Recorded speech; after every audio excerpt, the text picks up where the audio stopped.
because in rural states, and especially cold weather states, it is not uncommon for people to travel 50 miles to their jobs and then 50 miles back.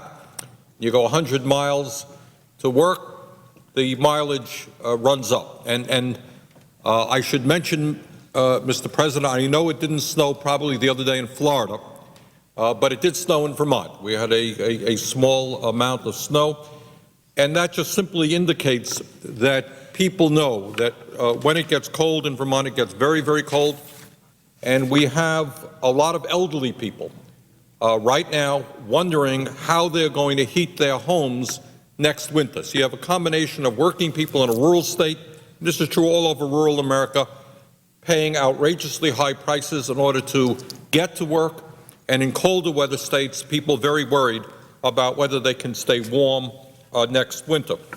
And the arithmetic is not really hard to figure out. If you put 25,000 miles going to work every year and you're paying $1 more than you're used to, and you get 25 miles per gallon on your car, that's $1,000. And if you make $30,000 a year and you get a 3% interest, 3% raise, that's $900. So that all of your raise, all of your cost of living increase on your job is now in your gas tank. And that's happening to millions of American workers. And then these same workers are paying more for health care, they're paying more for food, they're paying more for education, which added together is why the middle class in America is collapsing. So people have been for many years, as good-paying jobs have gone to China, as our people are struggling to make ends meet, they've been worried about how they're going to survive economically. And then on top of that, we now have the foreclosure crisis, and we now have the escalating costs of gas and oil in this country, which then leads some 80% of the American people to believe this country is going in the wrong direction, and one wonders really what the other 20% are thinking, because clearly for the middle class in this country, we are facing a very, very serious problem. Mr. President, I did an interesting thing a few weeks ago. We were having some town meetings in Vermont on the economy, and we brought a professor from Harvard Law School, one of the best writers in America on the economy. Her name is Elizabeth Warren, and in preparation for that meeting, we sent out an email to people in my state, and we said, look, tell me what's going on in terms of the collapse of the middle class and how that impacts your life. And frankly, Mr. President, we expected a few dozen people to reply. As of today, we have now received over 700 responses. And this is doubly surprising because in Vermont, people are quite reticent about wanting to talk about personal aspects of their lives. 700 people. And I would recommend that you and members of the Senate read some of these responses. They're up on our website. And the tales that people are telling are heartbreaking, they are poignant, they come from the heart, and there are hundreds of them. Let me just read a few segments of some of the letters that we have received and how they touch on gas prices and the general collapse of the middle class in our country. And I quote, "We are hardworking people. We want to pay our bills. We want to keep what we've worked so hard for. The constantly increasing cost of gas, oil, groceries are drowning us. I hear the same thing from most of our friends on a daily basis, hanging on by a thread, robbing Peter to pay Paul. It is such a stressful way to live. There are days when I get so discouraged, I just want to call the banks and say, just take it all. I don't have it in me to fight for it anymore." This is a family in the state of Vermont. And here's another one. This comes from an elderly couple from Vermont. Quote, "My wife and I are both 77, retired and living on a very limited income. We live in the country and drive the 60-plus miles round trip for shopping and health care has become a financial hardship. Just traveling 60 miles for shopping and health care has become a financial hardship.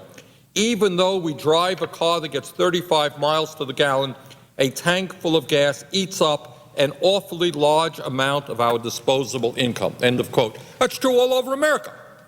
You have older people get in their car, they go out to buy groceries, they go to the doctor, and suddenly they're finding that just getting into the car and going where they have gone through their whole lives is now a very, very expensive proposition. In this case, eating up a large part of their disposable income. Another family writes, quote, I live in the Northeast Kingdom, which is a very rural area in the northern part of Vermont near the Canadian border, and I have to drive a 30-mile round trip to work in Morrisville and even further to Stowe, where most of the jobs are now. With the gas prices high and most employers paying $8.50 to maybe $10 per hour, you spend much of your paycheck getting traveling to and from work, end of quote. In other words, in the real world, there are millions of people in rural Vermont and all over this country and in Florida who are making $8.50, $9, $10 an hour, and if you're paying $3.50 to get to work and you have to travel any kind of distance, what do you have left? Not a lot.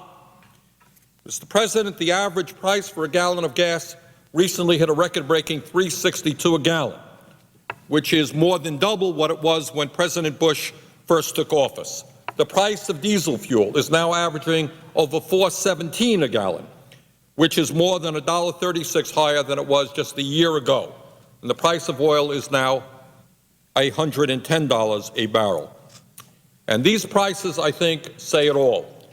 They tell every member, or should tell, every member of Congress what the American people understand is that we have a national emergency on our hands. And if we do not act boldly and rapidly to lower gas and oil prices, the economic situation for millions of working families will only deteriorate even further. And what we're talking about is not just the worker who can't afford to fill up his gas tank, it's the entire economy. It is small businesses, it is farmers, it is truckers. The trucking industry is convoluting right now with these high prices. It is increased cost of groceries. It is tourism. People come to Vermont, people go to Florida to enjoy vacations. Well, they're not going to be able to drive there with these prices. And in fact, clearly what we're looking at is a major economic crisis impacting every segment of our economy. Sadly, Mr. President, as in so many other areas regarding the needs of ordinary Americans, when it comes to gas prices, the Bush-Cheney administration is just not there. This is an administration where in area after area you can count on them to stand up with the large multinational corporations. You can stand with them, count on them, protecting the wealthiest people in the country. But now when the middle class is in crisis, when people cannot afford the rapidly rising costs of gas and oil, they are nowhere to be found. What is particularly interesting, of course, is that, as most people know, both President Bush and Vice President Cheney have backgrounds in the oil industry. That is what they did before they assumed the presidency and vice presidency. And ironically, and this is really almost funny if it weren't so sad, when President Bush ran for office in the year 2000, he touted his experience in oil as one of the reasons that he should be elected president. He knew the oil industry. He would make the energy situation better based on his experience. Here is a direct quote from what candidate Bush said in the year 2000 in his first campaign regarding how he would improve our relations with some of the OPEC countries. And this is what he said, and I quote, I will use the capital that my administration will earn with the Kuwaitis or the Saudis and convince them to open the spigot, end of quote. That's what candidate George Bush said in the year 2000. And then he said also in that campaign, quote, the President of the United States must jawbone OPEC members to lower the price, end of quote. Candidate George Bush, the year 2000. Well, that was 8 years ago. And when then candidate Bush made those comments, the price of oil was $30 a barrel, $30 a barrel. Today, after 7.5 years of the Bush-Cheney administration, the price of oil is now $110 a barrel.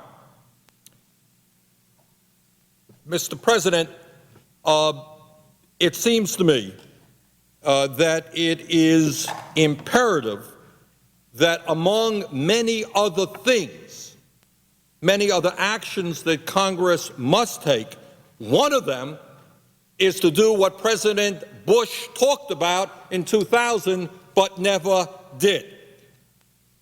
And that is, we must demand that Saudi Arabia and Kuwait produce the kinds of oil that they can. We must also move forward as a Congress to address the reality that OPEC is a cartel.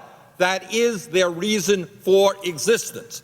A cartel is formed in collusion in order to, in this case, prevent production of oil, control the production of oil in order to artificially keep prices high. And this Congress must demand two things: that Saudi Arabia and Kuwait and other OPEC members increase their production so we can lower oil prices. And second of all, we must be aggressive in telling the World Trade Organization OPEC is a cartel. It must be disbanded. But back to President Bush. Well, in 2004, when Saudi Arabia led the fight within OPEC to cut production and raise prices, the Miami Herald reported that President Bush, quote, refused to lean on the oil cartel, end of quote, and, quote, refused to even personally lobby OPEC leaders to change their minds, end of quote.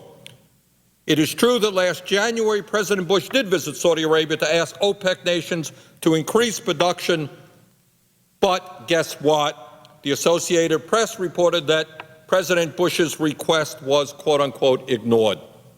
So in 2000, as a candidate, he told us, going to open up the spigot. He was going to get them to produce more oil, but that, of course, has not happened. And last March, after meeting with Saudi Arabia's oil minister, the Wall Street Journal reported that, quote, Vice President Dick Cheney suggested there is little more Saudi Arabia can do to increase oil production and relieve price pressures in global markets, end quote.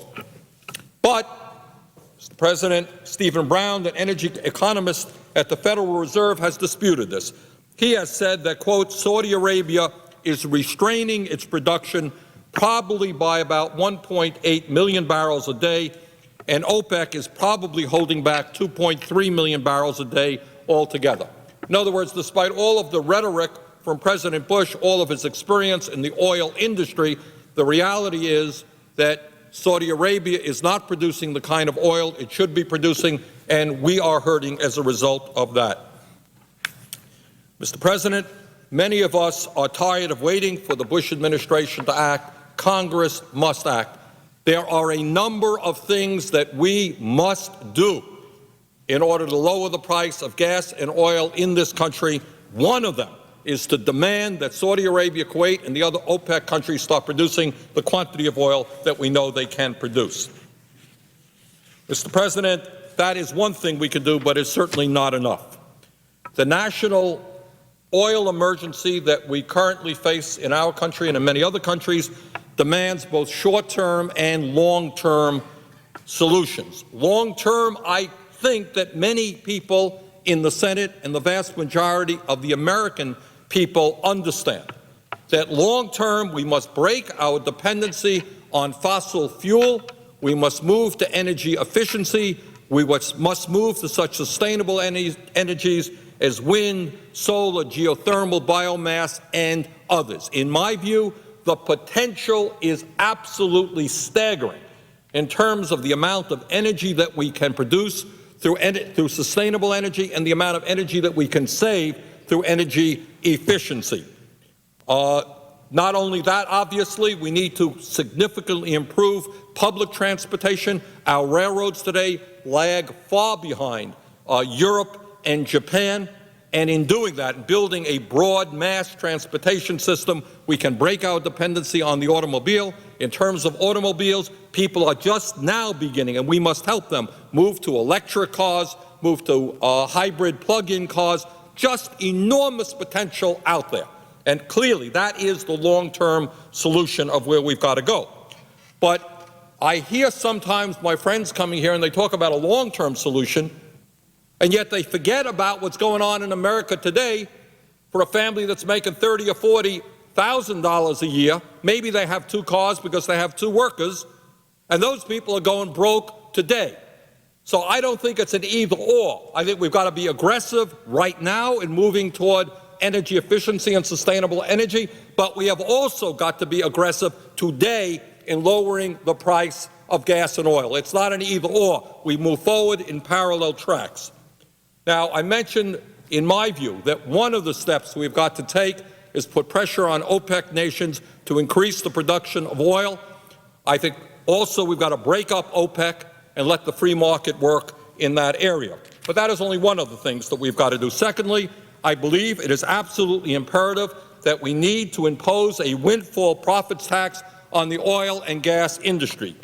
The American people do not understand, nor do I understand, why they are paying record-breaking prices at the gas pump while ExxonMobil has made more profits than any corporation in the history of the world for the past 2 consecutive years. Now, I know ExxonMobil and their propaganda machine will no doubt explain it, but the average person doesn't believe it, and the average person shouldn't believe it.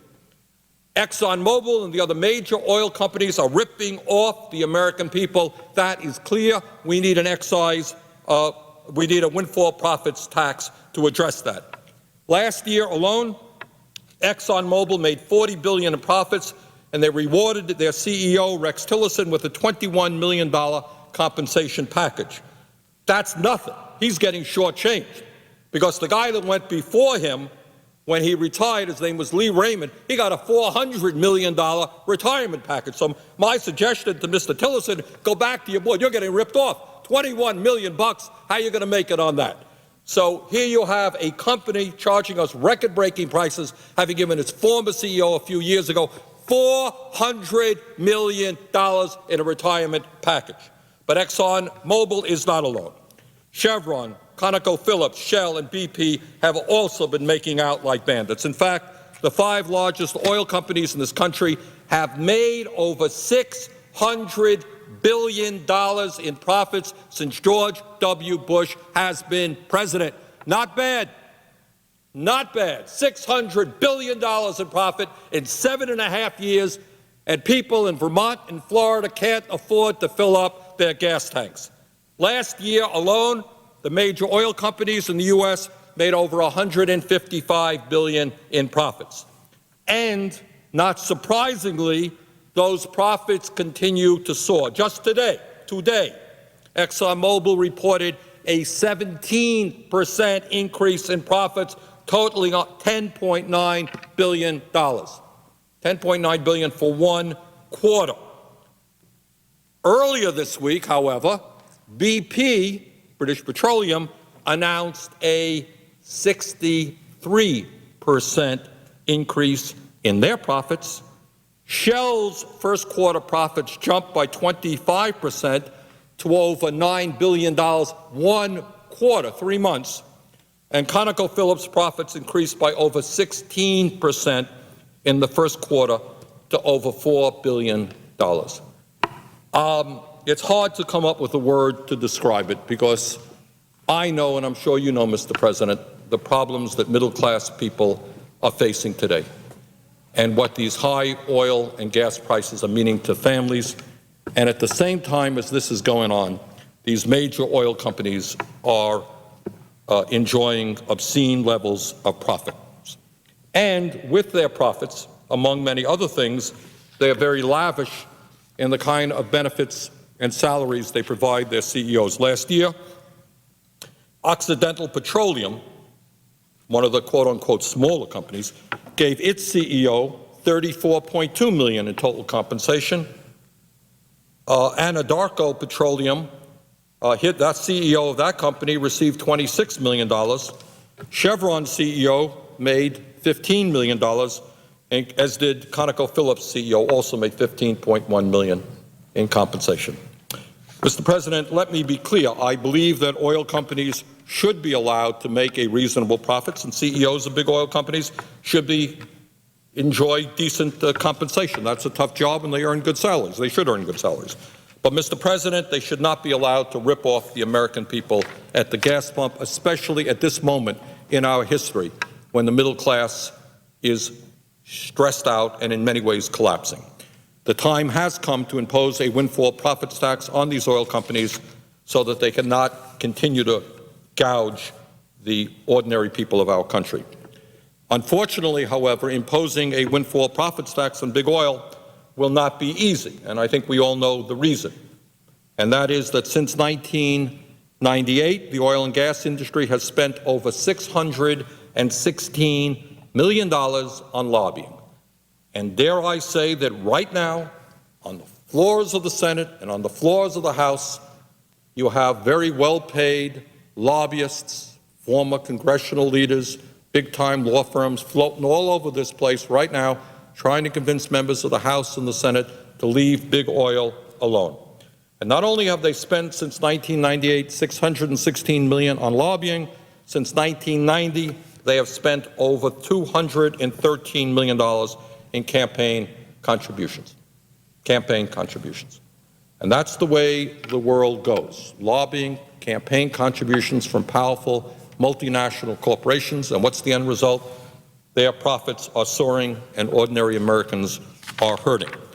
Mr. President, the time has come, it seems to me, for the United States Senate to stand with working families all over this country, to have the courage to stand up to this very, very powerful industry and say yes to a windfall profits tax and no to the continued urgings of the oil and gas industry to pat them on the back and do nothing. And while it is true that oil companies and their executives are making money hand over fist, it is also true that they are not the only culprits in this situation. We must begin focusing on the very powerful speculators and hedge fund managers who have also been making obscene sums of money by speculating on oil futures and driving an unregulated energy market up and up and up. There are some people who estimate, in fact, that half of the increase in oil costs are attributable not to the cost of production, but to the speculation that takes place. In my view, Mr. President, Congress must act to rein in greedy speculators by closing what has been referred to as the Enron loophole and increasing oversight over the energy futures industry. The Enron loophole was created in the year 2000, as part of the Commodity Futures Modernization Act. At the behest of Enron lobbyists, a provision in this bill was inserted in the dark of night and with no congressional hearings. Specifically, the Enron loophole exempts electronic energy trading from federal commodities laws. Virtually overnight, the loophole freed over-the-counter energy trading from federal oversight requirements, opening the door to excessive speculation and energy price manipulation. Since the Enron loophole has been in effect, crude oil prices have jumped from $33 a barrel in 2000, after adjusting for inflation, to over $110 a barrel today. Last January, a veteran oil analyst at Oppenheimer has estimated that there is as much as a $57 a barrel, quote-unquote, speculative premium on the price of oil. In other words, he estimates that about half of the price of a barrel of oil is due not to the production, distribution of that product, but simply to speculation. And the CEO of Marathon Oil said late last year that $100 oil isn't justified by the physical demand in the market. In other words, these guys see that the price of oil is being driven up by speculation. Closing the Enron loophole would subject electronic energy markets to proper regulatory oversight by the Commodity Futures Trading Commission to prevent price manipulation and excessive speculation. And I want to thank Senators Levin and Feinstein. I know Senator Dorgan and others have been involved in producing legislation and ideas to close this loophole, and we must move forward and pass that type of legislation as soon as possible.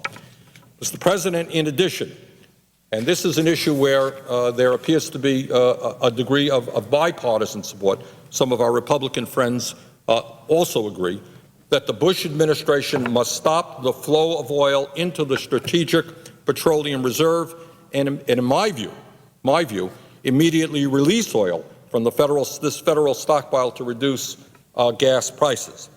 Mr. President, this action has been taken in the past. It is not a new idea. Goldman Sachs has estimated that continuing to fill the Strategic Petroleum Reserve has increased gas prices at the pump by as much as 25 cents a gallon, and that clearly is unacceptable. Releasing oil from the Strategic Petroleum Reserve in the past under both Democratic and Republican administrations has, in fact, lowered the price of gas and crude oil. For example, when President Clinton ordered the release of 30 million barrels of crude oil from Spro in 2000, the price of gas fell by 14 cents a gallon in just 2 weeks. And when President George H.W. Bush, first President Bush, released 13 million barrels of crude oil from Spro in 1991, crude oil prices dropped by over $10 per barrel. Let me conclude, Mr. President, by saying that the issue that we are dealing with today, in my view, is not just the high price of gas and oil, as serious as that is and as huge an impact as that is having on our economy.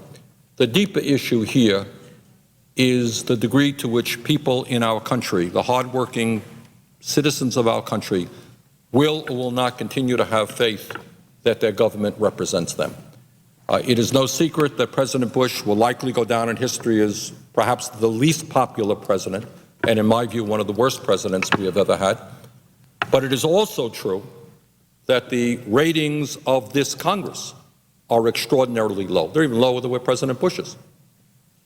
And I think the reason for that is that people are suffering terrible problems right now. In almost every area that you can think of, this country is going in the wrong direction.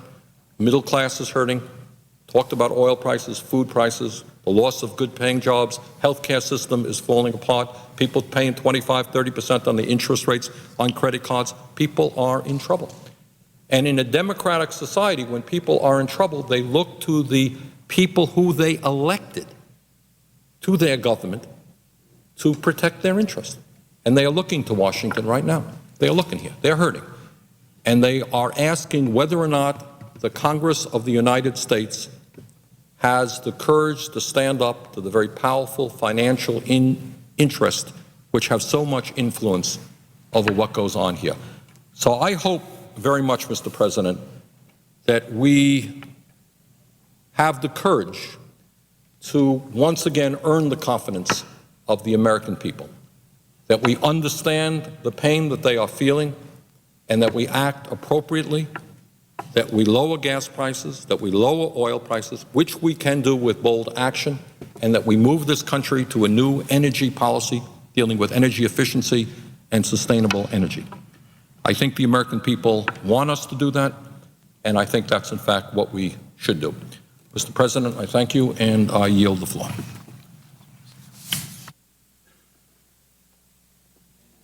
Absence of a quorum.